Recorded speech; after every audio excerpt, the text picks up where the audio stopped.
नाज़रीन, एक बड़ा नाम हफीज़ पाशा साहब इस वक्त मेरे साथ प्रोग्राम में है। पाशा साहब अस्सलाम वालेकुम। जी अस्सलाम वालेकुम। पाशा साहब, मार्च 2025 में करंट अकाउंट 1 अरब 19 करोड़ 50 लाख डॉलर सरप्लस रहा है।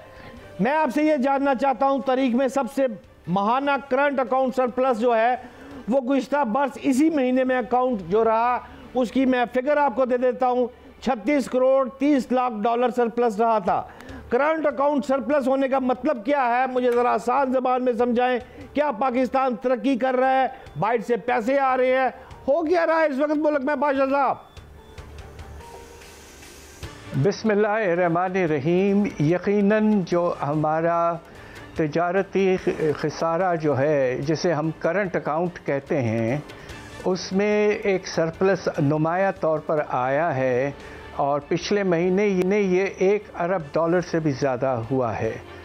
सबसे बड़ी वजह इसकी ये नहीं है कि हमारे बरामदात बहुत तेज़ी से बढ़े हैं, कुछ इजाफा ज़रूर हुआ है, मगर असल वजह जो है आपके करंट अकाउंट सरप्लस में जाने की, वो ये है कि बाहर से जो रेमिटेंसेस हमारे यहाँ आते हैं, हमारे जो वर्कर्स भेजते हैं, उनमें तकरीबन 30% इजाफ़ा, जो कि बहुत ही बड़ा इजाफ़ा है।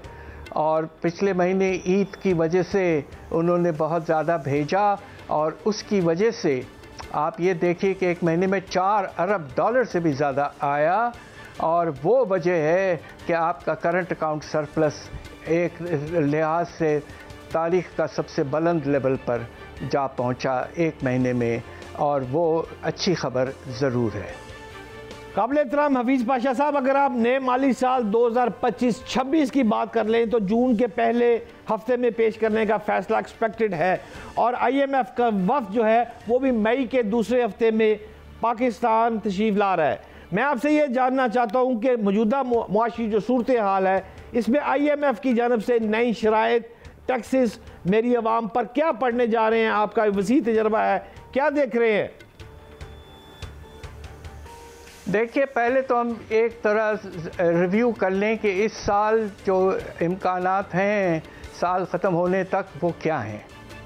अब सबसे पहले जो FPR हैं, हमारे टैक्स के रेवेन्यूज़, उसमें मार्च के एंड तक मुझे अफसोस से कहना पड़ रहा है कि 700 अरब से भी ज़्यादा का शॉर्टफॉल हो चुका है, और आने वाले 3 महीने में अगर इसी रफ्तार से रहा तो यकीनन ये तकरीबन 1 खरब तक पहुंच सकता है, और ये एक बहुत बड़ा मुश्किल सिचुएशन होगा, इसलिए कि ये बेस फिगर होगा अगले साल के लिए।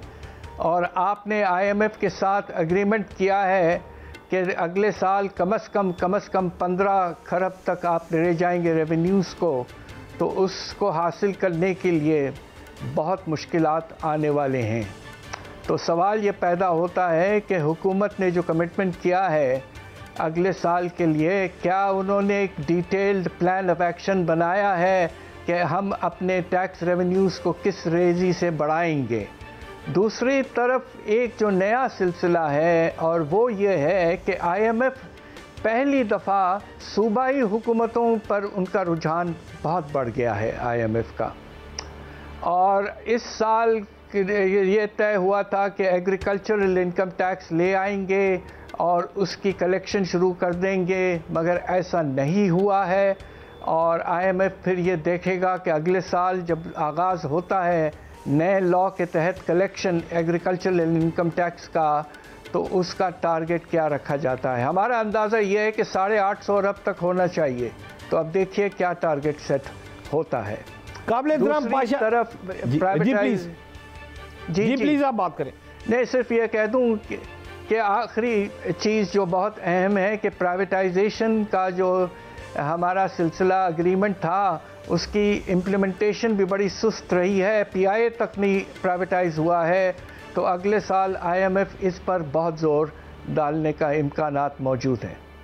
पाशा साहब, जब से आप फरमा रहे हैं कि IMF बहुत ज़ोर डालने की बात कर रहे हैं, मैंने भी कहा है कि मई में आ रहा है, तो मुझे जहन में ये बात आ रही है कि IMF की जो शराइत हैं, ज़राअत है, मुख्तलिफ शोबर पर जो भी टैक्स लगाए जा रहे हैं, क्या ये हमारी हुकूमतें IMF के कहने के से पहले खुद नहीं लगा सकती?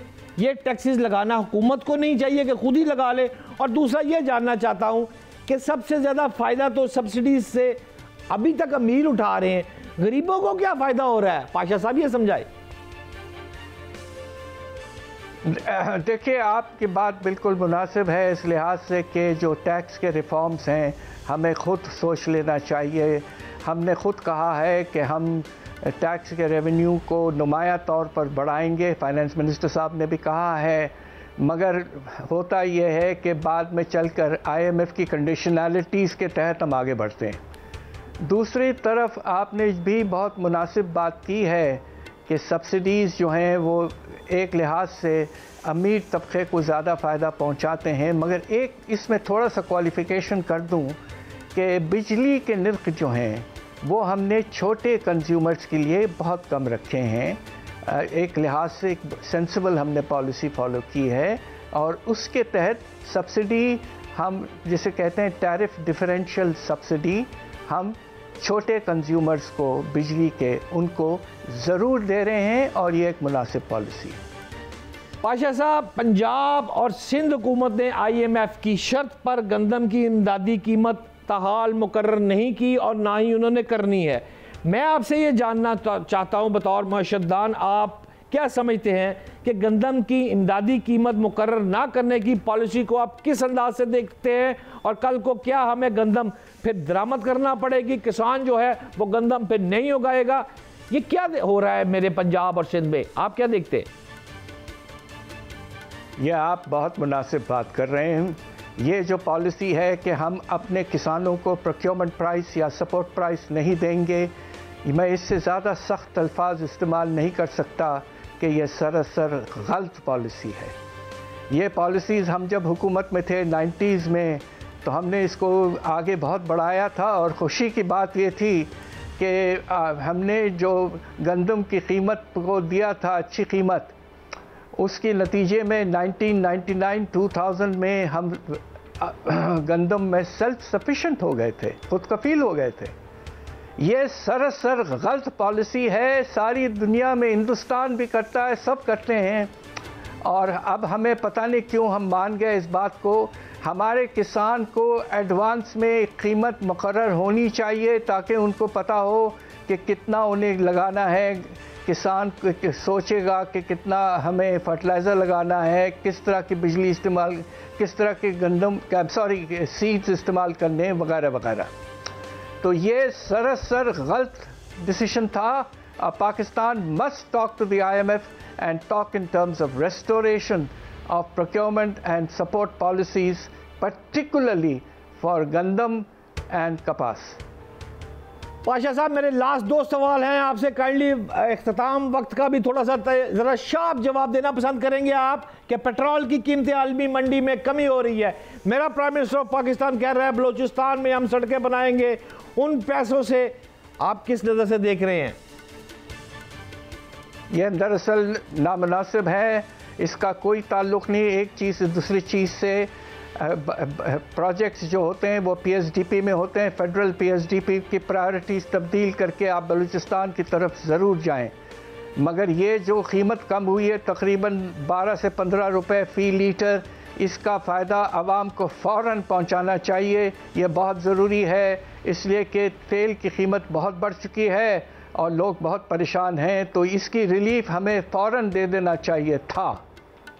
आवाम को पेट्रोल का फ़ायदा देना चाहिए था आप फरमा रहे हैं, लेकिन जाते जाते ये भी बताते जाए आवाम तो इस वक्त लुडियाँ डाल रही है। हफीज़ पाशा साहब, माइंस एंड मिनरल हम तो अमीर हो गए, $8 ट्रिलियन के ज़खायर हमारे मुल्क से निकल आए हैं, अब तो सब कर्जे उतर जाएंगे IMF के। कहाँ तक सदाकत है इन बातों में? हम बस सिर्फ ये कह सकते हैं कि हम दुआ कर रहे हैं कि अल्लाह चाहेंगे तो ये ऐसा ही होगा, पाकिस्तान निकल आएगा, मगर विथ ऑल ड्यू रिस्पेक्ट्स इसमें वक्त लगेगा और उस वक्त में हमें बहुत कुछ और भी करना पड़ेगा। ये सिर्फ एक कह देना कि एक चीज़ से सब कुछ हल हो जाएगा, ये एक बहुत ही ख़तरनाक और रिस्की स्ट्रैटेजी है। पाशा साहब के टैरिफ वार अमेरिका और चाइना में रह गई है, पाकिस्तान पर क्या इम्पैक्ट होगा इसका? इम्पैक्ट इसका ये होगा, सारी दुनिया भर में तिजारत का लेवल जो है वो कम होगा, इसलिए कि चाइना और अमेरिका ट्रेड में सबसे बड़े बड़े मुल्क हैं दुनिया में।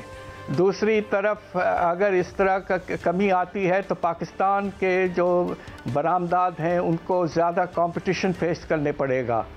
और दूसरी तरफ ये भी हो सकता है कि आने वाले दिनों में, उन्होंने 3 महीने का कहा है कि पोस्टपोन किया है, खुदा न खास्ता ये ना हो कि फिर से वो रिटेलिएटरी टैरिफ्स ले आएँ और उससे पाकिस्तान को बहुत नुकसान हो सकता है। इसलिए कि अमेरिका पाकिस्तान का सबसे अच्छा मार्केट है, हमारे पास सबसे बड़ा ट्रेड सरप्लस अमेरिका में है और हमें कोशिश पूरी करनी चाहिए कि वो कायम रहे। बहुत शुक्रिया, इंतहाई काबिल एहतराम हफीज़ पाशा साहब, जो कि साबिक़ वज़ीर ख़जाना भी रहे हैं और एक बड़ा नाम है इकॉनमी के ऊपर उनका। नाज़रीन, आज के प्रोग्राम के लिए इतना ही, लेकिन जाते जाते आपको एक बात कहता जाऊं, इंफॉर्मेशन देता जाऊं कि इस वक्त सीएम पंजाब मरियम नवाज़ साहिबा ने, उस्मा बुखारी ने एक अलहमरा कल्चरल कम्प्लेक्स लाहौर में एक पंजाबी दिहाड़ के नाम से एक प्रोग्राम शुरू किया है। मैं भी गुज़श्ता रोज़ उस जगह पर गया था। एक पंजाब के हवाले से एक सिस्टम है, एक स्टॉल्स लगाए गए हैं। अगर मुमकिन हो तो आप अपनी फैमिली को ज़रूर वहाँ लेके जाएं। अच्छे शो 3 दिन के लिए चल रहे हैं। और नाज़रीन, अपनी औलाद को पंजाबी माँ बोली, हमारी माँ है पंजाबी की तरगीब ज़रूर दे। मेरे बच्चों को पंजाबी बोलनी चाहिए, पंजाबी भी ज़रूरी है और उर्दू मेरा कौमी ज़बान वो भी ज़रूरी है।